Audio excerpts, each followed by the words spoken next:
Assalamualaikum warahmatullahi wabarakatuh. Para pangjejer sareng para pamilon anu kusim kuring dipika hormat. Puji sinareng syukur hayu urang sami-sami panjatkeun kahadirat Allah Subhanahu wa taala anu parantos maparingan kasehatan ka urang sadaya sehingga urang sadaya tiasa patepung ngawung dina ieu kasempetan kalawan dina kawilujengan. Sholawat kali salam mugia tetap dileuleurkeun ka junjungan urang sadaya Nabi Muhammad sallallahu alaihi wasallam, ka kulawargina, ka para sahabatna, sareng mudah-mudahan urang salaku umatna. Amin ya rabbal alamin.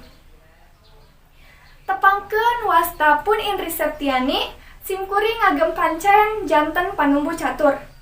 Teu hilap simkuring ngahaturkeun nuhun ka para pangjejer sareng pamilon anu parantos kersa hadir dina ieu sawala kanggo ngadiskusikeun ngeunaan hybrid learning.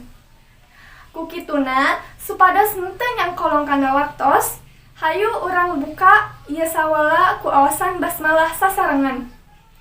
Bismillahirrahmanirrahim.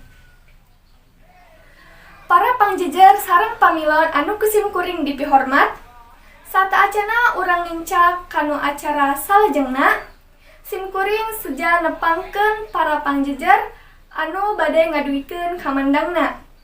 Pangjejer anu kahiji nyaeta Ibu Epi Sri Rahayu MPD anu asalna ti Jatiwangi, babarna kaping 20 Februari 1877, mantena mangrupikeun guru anu kawilang senior anu parantos ngaraosan parobihan-parobihan sistem diajar salila ieu.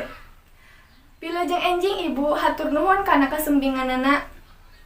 Anu kadua nyaeta Ibu Yeliza Fajriah Rahayu SPD anu asalna ti Majalengka, babarna di Cirebon kaping 11 Mei 1885.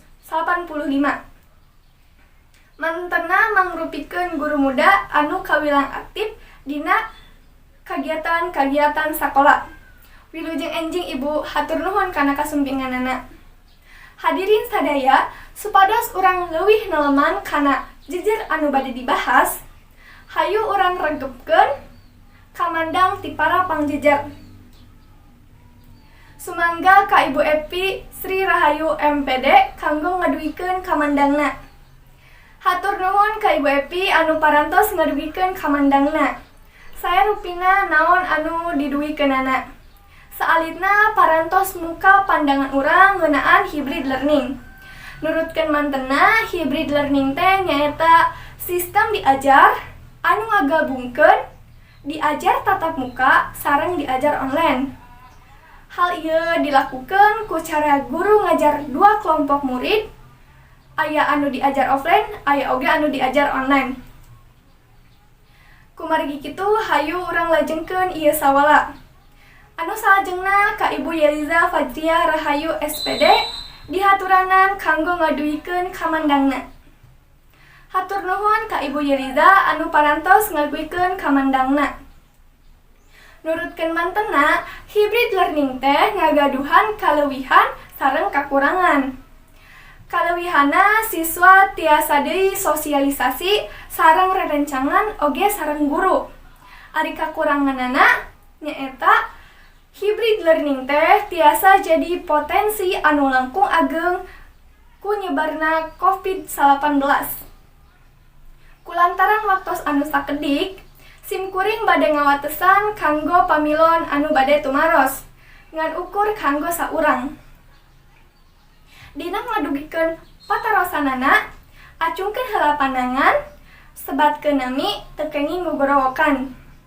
Sumangga ka panaros anu tos ngacungkeun pandanganna. Hatur nuhun ka Tifa anu parantos ngadugikeun patarosanana.